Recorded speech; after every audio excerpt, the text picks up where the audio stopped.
बिस्मिल्लाहिर्रहमानिर्रहीम। अस्सलाम वालेकुम।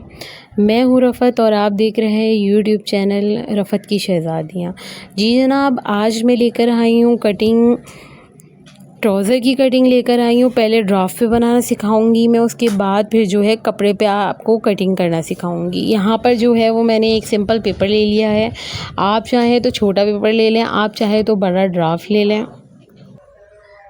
अच्छा जनाब, यहाँ पे मैं एक बॉक्स बनाऊंगी। जैसे कि नॉर्मली हमारे पास कपड़ा होता है तो इतना ही चौड़ा होता है, और लंबाई जो है वो ज़ाहिर सी बात है हम लेंथ के मुताबिक लेते हैं। किसी की 38 होती है, किसी की 40 होती है। सिंपल ये हमारा ट्राउज़र सिल है, जैसे दर्जनें हमारी दर्जनें बहनें सीती हैं इस तरह से। ये टेलर ट्राउज़र नहीं है, ये दर्जनों वाला ट्राउज़र है। टेलर ट्राउज़र भी इंशाल्लाह आपसे शेयर करूँगी, उसमें थोड़ी सी जो है वो तरतीब अलग होती है, लेकिन ये सिंपल ट्राउज़र होता है जो कि नॉर्मली कटिंग होता है एक फ्रेम पे रख कर। अच्छा, यहाँ पर नॉर्मली जो चौड़ाई होती है या तो 16 होती है कपड़े की, या फिर 20 होती है। कुछ कपड़ों में 22 चौड़ाई भी होती है। वो अच्छे मटेरियल के बहुत कपड़े होते हैं तो 22 भी हो जाती है चौड़ाई। यहाँ पे मैं जो है टॉप रख रही हूँ 16 इंच, कमर से रख रही हूँ 16 इंच। ये मैं नेफ़ा ले रही हूँ 2 इंच का। मोड़ाई आधा इंच जाएगी इसमें, और 1.5 इंच का ये नेफ़ा होगा। अच्छा, लंबाई में यहाँ पे ले रही हूँ 40 इंच लंबाई ले रही हूँ। और जनाब बॉटम में ले रही हूँ यहाँ पे 3 इंच। आप 3.5 इंच भी ले सकते हैं, आप 2.5 इंच भी ले सकते हैं, जो बॉटम की मोड़ाई होती है, जो बॉटम का एक्स्ट्रा कपड़ा होता है। अच्छा, यहाँ पे जो है वो बॉटम की चौड़ाई में ले रही हूँ 5 इंच। आप 4 इंच भी ले सकते हैं, और आप जो है 6 इंच भी ले सकते हैं। अच्छा, यहाँ पे हमारा आसन जो है वो 16 इंच का है। नेफ़ा मिलाकर नेफ़े के 2 इंच मिलाएंगे हम तो 16 और 2 इंच 18 हो गया, और आधा भाग सिलाई का जाएगा, मतलब आधा हिस्सा सिलाई का जाएगा, आधा इंच सिलाई का जाएगा। तो ये हमारा 18.5 का जो है वो आसन होगा। यहाँ पे मैं सॉरी, यहाँ पे मैं लिख भी रही हूँ कि 16 इंच है, और 1/2 इंच सिलाई का हिस्सा है जो कि नीचे से ज़ाहिर सी बात है आएगा, और 2 इंच जो है वो नेफ़े का हिस्सा है। तो इस तरह हमारे 18 इंच का जो है वो आसन हो गया। यहाँ पे 18 इंच 0.5 का आसन हो गया, 18.5 इंच का। अच्छा जनाब, यहाँ पे पहले आप जो है वो आसन ले लीजिएगा। यहाँ पे मैंने थाइस लिए, आप पहले आसन लीजिएगा, उसके बाद थाइस की मेजरमेंट लीजिएगा। यहाँ पे मैं सोच रही थी कि आसन लूँ, थाइस लूँ। जिन लोगों को, जो लोग महारत हासिल कर चुके हैं वो आसन लें या फिर वो थाइस लें, कोई इशू नहीं होता है, इतना उनको पता होता है कैसे मैनेज करना है। या 18.5 इंच का मुझे आसन लेना था तो मैंने पहले थाइस लिया। यहाँ पर थाइस थे हमारे सिलाई को मिला के 17.5 इंच, 17 इंच की सिलाई थी। आधा इंच सिलाई का हिस्सा लिया मैंने, जो सीम होती है उसका हिस्सा लिया, और यहाँ पे 18.5 इंच मैंने ऊपर से नीचे तक मिला दिया। ये ऊपर से नीचे तक की लंबाई जो है वो 18.5 इंच है। अब इसी कोने से हम बॉटम तक मिलाएंगे।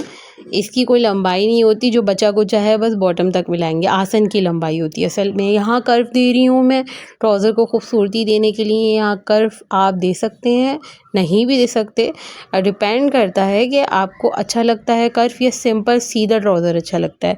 ये हो गई हमारी ट्राउज़र की कटिंग मुकम्मल। यहाँ पर मैंने नेफ़ा 2 इंच का लिया था, और यहाँ पे बॉटम मैंने 3 इंच का लिया था।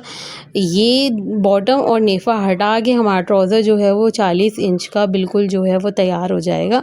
नीचे से 3 इंच का जो है वो बॉटम फ़ोल्ड करके, ऊपर से 2 इंच का नेफ़ा फ़ोल्ड करके हमारे 40 इंच का ट्राउज़र तैयार हो जाएगा जनाब ये। और सिंपल कटिंग है, इतना कोई जो है वो इतना मसला नहीं है। इसका आप स्क्रीनशॉट लेकर अगर अपने ट्राउज़र की कटिंग करते हैं, इसको समझते हैं अच्छी तरीके से, तो नो डाउट ये बहुत इजी मेथड है, बहुत इजी मेथड है। अब मैं आपको सिलाई कटिंग जो है वो कपड़े पे करना बताती हूँ। कपड़े पे भी सिंपल है। यहाँ पे अर्ज़ जो था मेरे पास बहुत ज़्यादा कम था, बहुत ज़्यादा कम था, तो यहाँ पे मैंने जोड़ लगाने के के लिए आपके सामने कपड़ा लिया है, दिख रहा होगा आपको, सिर्फ इसलिए क्योंकि थाइस जो थे वो ज़्यादा रखने थे हमको, थाइस का हिस्सा ज़्यादा रखना था और ऊपर की बेल्ट इतनी ज़्यादा नहीं थी, तो हमने थाइस से बढ़ाने के लिए जोड़ लगाया एक तरह से। यहाँ पे मैंने 4 फोल्ड करके कपड़े को बिछाया है और ये जो जोड़ लगा है इसके भी 4 फोल्ड हैं। ऊपर मैंने नेफी का जो है हिस्सा छोड़ कर यहाँ पे 16 इंच प्लस हाफ इंच पे निशान लगा रही हूँ मैं। हाफ इंच सिलाई का हिस्सा, 16 इंच हमारा आसन है और यहाँ पे थाइस जो थे वो 17 इंच के थे और हाफ इंच सिलाई का हिस्सा, तो 17.5 इंच का जो है वो थाइस का जो है वो चौड़ाई थी, जिसकी वजह से यहाँ मैंने कपड़ा डाला तकरीबन 2.5-3.5 इंच का कपड़ा जो है वो लगा था, जो कि डालना ज़रूरी था वरना फट जाता ट्राउज़र, कोई फ़ायदा नहीं होता। अब मैं ये ऊपर से जो है वो, आपके पास स्केल हो तो स्केल की मदद से आप कर सकते हैं, यहाँ मैं हाथ से ही कर रही हूँ। ऊपर से नीचे तक लाइन जो है वो बना रही हूँ मैं।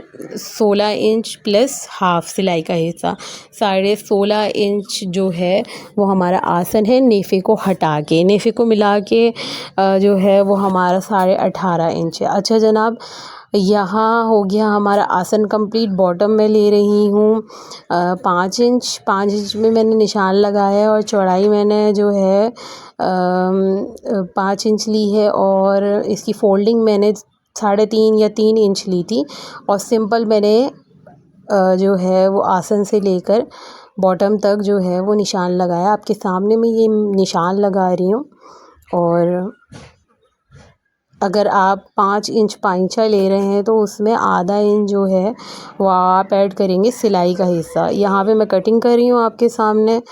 दैट सिंपल कटिंग है, पाइंचे से शुरू करनी है, आप ऊपर से भी शुरू कर सकते हैं। यहाँ पे जो है हवा बहुत चल रही थी, गर्मी का मौसम है, कपड़ा ऐसा था और कटिंग भी ज़रूरी थी, तो मैंने पंखा खोल के ही कटिंग करी थी। कपड़ा बहुत उड़ने वाला था, ये कपड़ा जो था नॉर्मली नहीं था, ये थोड़ा सा रेशमी टाइप सिल्क टाइप का कपड़ा था। खैर हमारी कटिंग जो है उसी में हुई, अल्लाह का शुक्र है। अब मैंने ये पाइंची से लेकर आसन तक जो है वो कटिंग कर ली और आसन से लेकर अब मैं पूरा टॉप तक कटिंग करूँगी, जहाँ तक हमारा जो है नेफा है। ये आपके सामने जो है वो मैं कटिंग कर रही हूँ। इसमें आपको नज़र आ रहा होगा सिंपल कटिंग है, इसमें कोई भी ताम झाम नहीं है, कोई भी ऐसा मसला नहीं है कि आप बोलें कि मैं कटिंग नहीं कर सकती, मैं नहीं सीख सकती, मुझे प्रॉब्लम होगी, मुझे नहीं आता। यहाँ पे सॉरी, यहाँ पे जो है वो हमारी कटिंग मुकम्मल हुई। आप देख सकते हैं ये जोड़ आया है पूरा, ऊपर निशान लगा हुआ है, ये थाइस का निशान है पूरा, ये देख सकते हैं। यहाँ पे मैंने जो है जोड़ लगाया है, ये नीचे जो है निशान है और जनाब ये हमारा ट्राउज़र कंप्लीट हो गया। अब इसी के साथ दीजिए मुझे इजाज़त। मेरे चैनल को सब्सक्राइब करना नहीं भूलिएगा, लाइक करना नहीं भूलिएगा, कमेंट करना नहीं भूलिएगा। अल्लाह हाफ़िज़।